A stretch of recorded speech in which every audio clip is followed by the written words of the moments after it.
Hi friends, എല്ലാവർക്കും M4Tech സ്വാഗതം. അപ്പോൾ നമ്മൾ ഇന്ന് ചെയ്യാൻ പോകുന്നത് ഒരു കുഞ്ഞു പ്രൊജക്റ്റാണ്. നമ്മുടെ കുഞ്ഞു കുട്ടികൾക്ക് കളിക്കാൻ വേണ്ടിയിട്ടുള്ള ഒരു കുഞ്ഞി വാക്കിംഗ് റോബോട്ടാണ് നമ്മളിന്ന് ചെയ്യുന്നത്. അപ്പോൾ കുട്ടികൾ കുറേ നാളായി പറയുന്നു, ചേട്ടൻ വലിയ പ്രൊജക്റ്റിലേക്ക് പോകുമ്പോൾ ഞങ്ങൾക്ക് ഒന്നും മനസ്സിലാവില്ല, ഞങ്ങൾക്ക് കളിക്കാൻ പറ്റി എന്തെങ്കിലും ഉണ്ടാക്കി തരാനായിട്ട്. അപ്പോൾ ഇന്ന് എന്തായാലും കുട്ടികൾക്ക് വേണ്ടിയിട്ട് ഡെഡിക്കേറ്റ് ചെയ്യണം നമ്മുടെ ഇന്നത്തെ ഒരു വീഡിയോ. അപ്പോൾ നമ്മുടെ വീഡിയോയിലേക്ക് പോകുന്നതിന് മുമ്പായിട്ട് ഞാനൊരു ട്രേഡിംഗ് ആപ്ലിക്കേഷൻ പരിചയപ്പെടുത്താം. ഇത് ഇന്ത്യയിലെ തന്നെ ഏറ്റവും ബെസ്റ്റ് ട്രേഡിംഗ് ആപ്ലിക്കേഷനാണ്. നമുക്ക് ട്രേഡ് ചെയ്ത് പൈസ ഉണ്ടാക്കാൻ പറ്റുന്ന ഒരു ആപ്ലിക്കേഷനാണ്.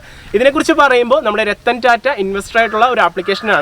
അപ്പോൾ ഈ ഒരു ട്രേഡിംഗ് ആപ്ലിക്കേഷനിലൂടെ നമുക്ക് കളിച്ച് ട്രേഡ് ചെയ്ത് പൈസ ഉണ്ടാക്കാൻ പറ്റും. ഇത് ഇൻസ്റ്റാൾ ചെയ്യാനുള്ള ലിങ്ക് വീഡിയോയുടെ താഴെ ഡിസ്ക്രിപ്ഷൻ ബോക്സിൽ കൊടുത്തിട്ടുണ്ട്. അതിൻ്റെ അടുത്ത് തന്നെയായിട്ടുള്ള ഒരു റെഫർ കോഡ് നമ്മൾ ഇതിൽ അടിച്ചു കൊടുക്കുകയാണെങ്കിൽ, ഈ കോഡ് നമ്മൾ അടിച്ചു കൊടുക്കാൻ മാത്രം നമുക്കൊരു 300 രൂപ ലഭിക്കും. ആ 300 രൂപ നമ്മുടെ മെയിലിലേക്ക് 30 ദിവസത്തിനുള്ളിൽ ക്രെഡിറ്റ് ആവും. നമ്മുടെ ട്രേഡിംഗ് ആപ്ലിക്കേഷൻ അപ്സ്റ്റോക്സിൻ്റെ ഡൗൺലോഡിംഗ് ലിങ്ക് വീഡിയോയുടെ താഴെ ഡിസ്ക്രിപ്ഷനിലുണ്ട്. അപ്പോൾ നമുക്ക് നേരെ നമ്മുടെ വർക്ക്ഷോപ്പിലേക്ക് വിട്ടാലോ.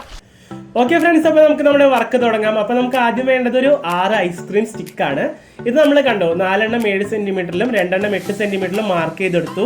ഇനി മാർക്ക് ചെയ്തതിൻ്റെ ഉള്ളിലായിട്ട് നമുക്കൊരു കർവ് മാർക്ക് ചെയ്യാം. ഒരു സ്കെച്ച് വെച്ചാണ് നമ്മൾ കർവ് മാർക്ക് ചെയ്യുന്നത്. അതിനുശേഷം ഒരു കത്രികയോ അല്ലെങ്കിൽ ബ്ലേഡോ വെച്ചിട്ട് നമുക്ക് ആ കർവ് ഇതുപോലെ കട്ട് ചെയ്തെടുക്കാം. അപ്പോൾ നമ്മുടെ 4 എണ്ണമുള്ള സെറ്റും 2 എണ്ണമുള്ള സെറ്റും നമ്മൾ കട്ട് ചെയ്തെടുത്തു. ഇനിയിപ്പോൾ നമ്മൾ 4 എണ്ണമുള്ള ആ ഒരു സെറ്റിൽ കണ്ടോ, ഇതുപോലെ ഞാൻ മാർക്ക് ചെയ്യുന്ന പോലെ ജസ്റ്റ് ഒരു സ്കെച്ച് വെച്ച് മാർക്ക് ചെയ്യാം. ഇനി മാർക്ക് ചെയ്ത ആ പോർഷനിൽ നമുക്ക് ഒരു സ്ക്രൂ ഡ്രൈവറോ അല്ലെങ്കിൽ ഒരു ഡ്രിൽ ബിറ്റോ വെച്ചിട്ട് ഇതുപോലെ ഹോൾ ഇട്ട് കൊടുക്കാം. അപ്പോൾ നമ്മൾ ആ 2 ഹോളിലും, അതായത് 2 മാർക്ക് ചെയ്ത സ്ഥലത്ത് നമ്മൾ ഹോളാക്കണം. ഇതേപോലെ 4 പീസ് നമ്മൾ എടുത്ത് ഹോൾ ചെയ്തെടുക്കുക. ഇനിയിപ്പോൾ നമ്മുടെ 2 പീസായിട്ട് നമ്മൾ എടുത്ത് മാറ്റി വെച്ചായിരുന്നു. അതിലിപ്പോൾ ഞാൻ മാർക്ക് ചെയ്യുന്ന പോലെ ജസ്റ്റ് മാർക്ക് ചെയ്യാം. ഓക്കെ, ഈ മാർക്ക് ചെയ്ത പോർഷൻ നമുക്ക് കട്ട് ചെയ്ത് മാറ്റാനുള്ളതാണ്. അപ്പോൾ നമ്മുടെ ആ ഹോൾ ഭാഗം നമ്മൾ തുളച്ചെടുക്കാം.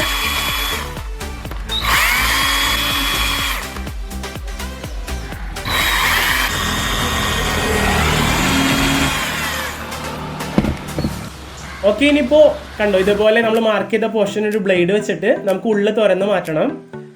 അവിടെ ഒരു നേർരേഖയിൽ നമുക്ക് ഒരു പൊഴി ഉണ്ടാക്കിയെടുക്കണം, അതിന് വേണ്ടിയിട്ടാണ്. ഓക്കെ, അപ്പോൾ നമ്മൾ ഏകദേശം ആ ഒരു പൊഴി നമ്മൾ സെറ്റാക്കി എടുത്തിട്ടുണ്ട്. ഇതേപോലെ 2 പീസും നമ്മൾ റെഡിയാക്കി എടുക്കാൻ നമ്മൾ എടുത്തു വെച്ചത്. ഇനിയിപ്പോൾ അടുത്തതായിട്ട് നമുക്കൊരു കാർഡ്ബോർഡോ അല്ലെങ്കിൽ ഒരു ഫോറക് ഷീറ്റിൻ്റെ ചെറിയൊരു പീസ് എടുക്കാം. അതിലേക്ക് നമുക്ക് 2 കമ്പി കഷ്ണങ്ങൾ ഗ്ലൂ ചെയ്ത് ഒട്ടിച്ച് വെക്കണം. ഇതിപ്പോൾ നമ്മൾ കൊടക്കമ്പിയോ അല്ലെങ്കിൽ നമ്മുടെ സൈക്കിൾ റിമിൻ്റെ കമ്പിയോ നമുക്ക് ഇതുപോലെ കട്ട് ചെയ്തെടുക്കാം. അപ്പോൾ നമ്മൾ അത് 2 സൈഡിലായിട്ട് ഗ്ലൂ ചെയ്ത് വെച്ചേക്കാണ്. ഇനി നമുക്ക് വേണ്ടത് ഒരു ഗിയർ മോട്ടറാണ്. ആ ഗിയർ മോട്ടറിൻ്റെ ഷാഫ്റ്റിൽ നമുക്ക് സെറ്റ് ചെയ്യാൻ വേണ്ടിയിട്ട് ഇതേപോലെ ഒരു കൊടക്കമ്പി നമ്മൾ വളച്ചെടുക്കുകയാണ്.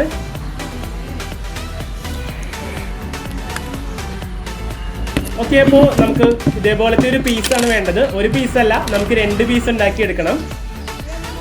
ഇനിയിപ്പോൾ നമ്മൾ ഇത് ഗിയർ മോട്ടറിൻ്റെ ഷാഫ്റ്റിൽ സെറ്റ് ചെയ്യാൻ പോവാണ്.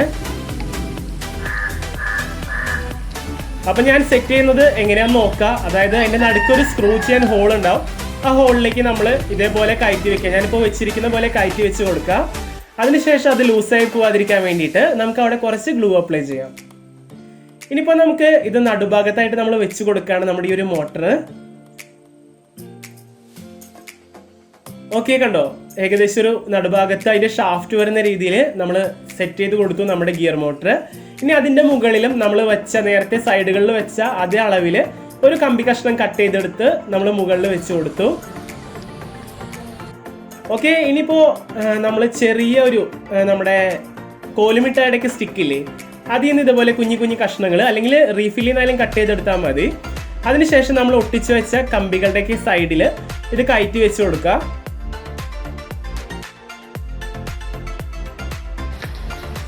ഇനിയിപ്പോൾ അടുത്തതായിട്ട് നമ്മൾ ഐസ്ക്രീം സ്റ്റിക്കുകൾ സെറ്റാക്കി വെച്ചത് ഇതിനുള്ളിലേക്ക് കയറ്റി വെച്ച് കൊടുക്കുകയാണ്. കണ്ടോ, ഏകദേശം ഇങ്ങനെ ഇരിക്കും നമ്മൾ കയറ്റി വെച്ചതൊക്കെ. ഇതിനൊക്കെ ഒന്ന് റിമൂവ് ചെയ്തിട്ട് നമുക്ക് പെയിന്റ് ചെയ്ത് കൊടുക്കണം നമ്മുടെ ഈ ഒരു സ്റ്റിക്കുകളിലൊക്കെ. ഓക്കെ, അപ്പോൾ നമുക്ക് ഇഷ്ടമുള്ള കളർ എടുക്കാൻ. ഞാനിപ്പോൾ ബ്ലൂ ആണ് എടുത്തിരിക്കുന്നത്. ഓക്കെ, അപ്പോൾ നമ്മൾ ഫാബ്രിക് പെയിന്റ് വെച്ചിട്ട് ഇതൊന്ന് കളർ ചെയ്ത് കൊടുക്കാം. ഇതതിന് ശേഷം നമ്മൾ ഉണങ്ങി കഴിഞ്ഞിട്ടാണ് രണ്ടാമത് സെറ്റ് ചെയ്യുന്നത്. അപ്പോൾ നമ്മൾ രണ്ടാമത് എടുത്ത് വെച്ചു. ഇനിയിപ്പോൾ അടുത്ത പണി എന്ന് പറയുമ്പോൾ നമ്മൾ കെട്ടുകമ്പി വെക്കില്ലേ, സ്ലായ് കമ്പി, അതും എടുത്തിട്ട് ഞാനിപ്പോൾ വളയ്ക്കുന്ന പോലെ ജസ്റ്റ് ഒരു നമ്മുടെ കമ്മലൊക്കെ ഉണ്ടാക്കാനായിട്ട് യൂസ് ചെയ്യുന്ന പ്ലെയർ വെച്ചിട്ട് ഇതേപോലെ ഒന്ന് അറ്റം ഉരുട്ടിയെടുക്കുക. അതിനുശേഷം അതിൻ്റെ മറ്റേ അറ്റം നമ്മൾ ജസ്റ്റ് ഒന്ന് ബെൻഡ് ചെയ്തെടുക്കുകയാണ്. ഇതിൻ്റെ അളവെന്ന് പറയുമ്പോൾ ഞാനിപ്പോൾ വെക്കുമ്പോൾ നിങ്ങൾക്ക് കാണാൻ പറ്റും എല്ലാ കോലുകളും സ്ട്രെയിറ്റ് ആയിട്ട് നിന്നിട്ട് സെറ്റ് ആവാൻ പാകത്തിനാണ്. അപ്പോൾ നമ്മുടെ മോട്ടറിൻ്റെ ഷാഫ്റ്റിൽ നിന്നാണ് നമ്മൾ ആ ഒരു കമ്പിയുടെ റിങ് ഇട്ടിട്ട് നമ്മുടെ ആ സ്റ്റിക്കിലേക്ക് നമ്മൾ കൊടുക്കുന്നത്. ഇനി നമ്മുടെ അടുത്ത പണി എന്ന് പറയുമ്പോൾ നമ്മൾ നേരത്തെ കട്ട് ചെയ്ത് വെച്ച നമ്മുടെ കോലുമിഠായിയുടെ ആ സ്റ്റിക്കിൻ്റെ പീസുകൾ നമ്മൾ ഇതിലേക്ക് കയറ്റി ഒന്ന് സ്റ്റിക്ക് ചെയ്ത് കൊടുക്കാം. അപ്പോൾ ഇത് ഇളകിപ്പോൾ അതേ നല്ല സ്ട്രോങ് ആയിട്ടിരുന്നോളും. ഇപ്പോൾ നമ്മുടെ ഈ മോട്ടറിൽ ചെറിയൊരു വയർ സെറ്റ് ചെയ്തായിരുന്നു, ആ ഒരു വീഡിയോ നമുക്ക് എടുക്കാൻ പറ്റിയില്ല. ഇനിയിപ്പോൾ നമുക്കിത് വർക്ക് ചെയ്യിപ്പിക്കാനായിട്ട് നമ്മളൊരു ബാറ്ററി എടുത്തിട്ടുണ്ട്. ആ ബാറ്ററിയുടെ ഒരു വയർ നമ്മൾ കട്ട് ചെയ്തിട്ട് അതിലൊരു സ്വിച്ച് കണക്ട് ചെയ്യുകയാണ്. അപ്പോൾ ഈ ബാറ്ററി എന്ന് പറയുമ്പോൾ 3.7 വോൾട്ടാണ് നമ്മൾ എടുത്തിരിക്കുന്നത്. അപ്പോൾ നമ്മുടെ സ്വിച്ച് നമ്മൾ ആ ഒരു വയറിൻ്റെ ഇടയിൽ സെറ്റ് ചെയ്ത് കൊടുത്തു. ഓക്കെ, ഇനി നമ്മൾ നമ്മുടെ ബാറ്ററി നമ്മുടെ മോട്ടറുമായിട്ട് കണക്ട് ചെയ്യുകയാണ്. അപ്പോൾ നമ്മൾ മോട്ടറിലേക്ക് കണക്ട് ചെയ്ത് ആ വയറിലേക്ക് നമ്മൾ സോൾഡർ ചെയ്ത് വെച്ചു.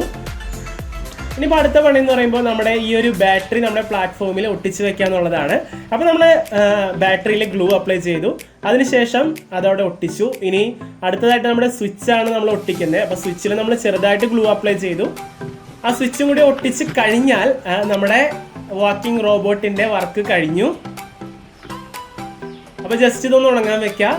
അപ്പോൾ ഓക്കെ, നമ്മുടെ വാക്കിംഗ് റോബോട്ടിൻ്റെ വർക്ക് കഴിഞ്ഞു. സ്വിച്ച് നമ്മൾ ഓണാക്കാണ്. അടിപൊളി. ഇനിയിപ്പോൾ ഇത് എങ്ങനെയാണ് നടന്നു പോകുന്നതെന്ന് കാണണ്ടേ, നോക്കിയാലോ.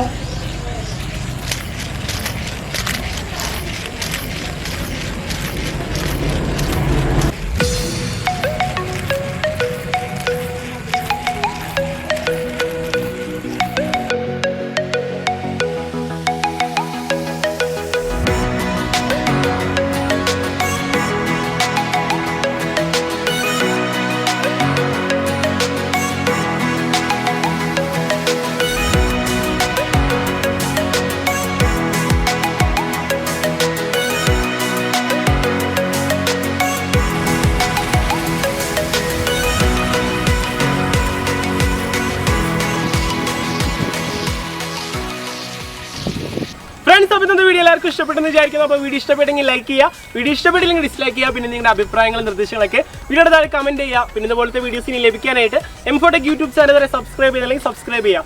അപ്പോൾ നമ്മുടെ അപ്സ്റ്റോക്സ് ട്രേഡിംഗ് ആപ്ലിക്കേഷൻ ഡൗൺലോഡ് ചെയ്യാനുള്ള ലിങ്ക് വീഡിയോയുടെ താഴെ ഡിസ്ക്രിപ്ഷൻ ബോക്സിൽ കൊടുത്തിട്ടുണ്ട്. അപ്പോൾ ഇതിൽ നല്ല വീഡിയോസുമായി നമുക്ക് വീണ്ടും കാണാമെന്ന പ്രതീക്ഷയിൽ ക്യാമറമാൻ പ്രവീണോടൊപ്പം it's me Jiyo Joseph signing out.